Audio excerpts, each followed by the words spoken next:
Hello, it's Miss Wilkie here for story time. Hope everybody's okay at Barton Hill Academy in Bristol. It was really nice to see some of you today, some of the children, some of the parents. Glad you're enjoying my stories. I'm glad you're staying safe. I'm going to do a chapter book now for some of the older children and younger children if they want. It's called The 100 Mile an Hour Dog and it's by Jeremy Strong. So I'm going to do one chapter now and then next time I'll do the next chapter. Okay. Streaker is a mixed up kind of dog.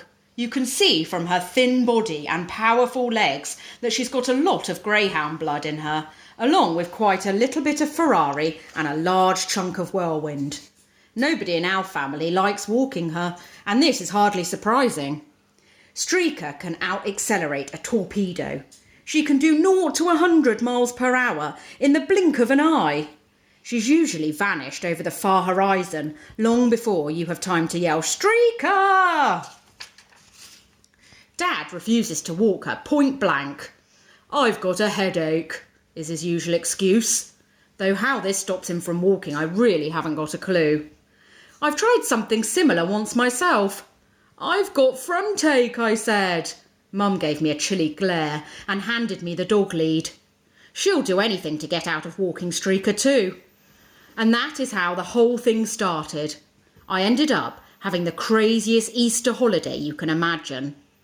"Trevor," said Mum one morning at the beginning of the holiday, and she gave me one of her really big, innocent smiles. "Trevor!" I should have guessed she was up to something. "Trevor, I'll give you £30 if you walk Streaker every day this holiday." £30? As you can imagine, my eyes boggled a bit. I just about had to shove them back into their sockets. I was so astonished I never twigged that what my mother was actually suggesting was major bribery. "It's the Easter holiday," she continued, climbing onto her exercise bike and pulling a pink sweatband round her forehead. "You've nothing better to do."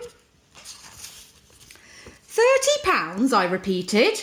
"Walk her every day for 2 weeks?" Mum nodded and I began to pedal. I sat down to have a think. £30 was a lot of money. I could do loads of things with that. On the other hand, and this was the big crunch, I would have to walk Streaker. Now, if someone came up to you in the street and said, "Hey, what's the worst torture you can think of?" You might suggest boiling in oil or having to watch golf on TV with your dad. Or even the 9 times table, which is one of my own personal nightmares. But without doubt, I would have to say walking Streaker. This was going to be the big decision for me. I reckon there had to be some way of controlling Streaker. After all, she was only a dog. Humans are cleverer than animals.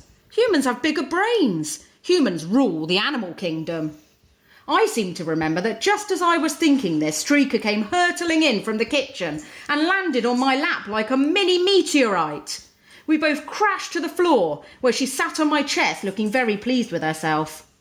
Mum carried on quietly pedalling all this time. She must have known I'd give in. "I'll do it," I said. Mum gave a strange squeak and one of her feet slipped off the pedal. For some reason, she looked even more pleased with herself than Streaker did. "Can I have some money now?" I asked. See, I'm not stupid. "Of course not." Mum's not stupid either. "How about half now and half when I finish?" Mum freewheeled. "At the end of the holiday, when the job is finished, I'll give you the money." So that was that. I had agreed to walk the dog every day for 2 weeks, and that turned out to be only one of my problems that Easter. I must have been totally mad. Okay, let's find out what happens with Streaker in chapter 2 soon. I hope you enjoyed. Stay safe, see you soon. Bye.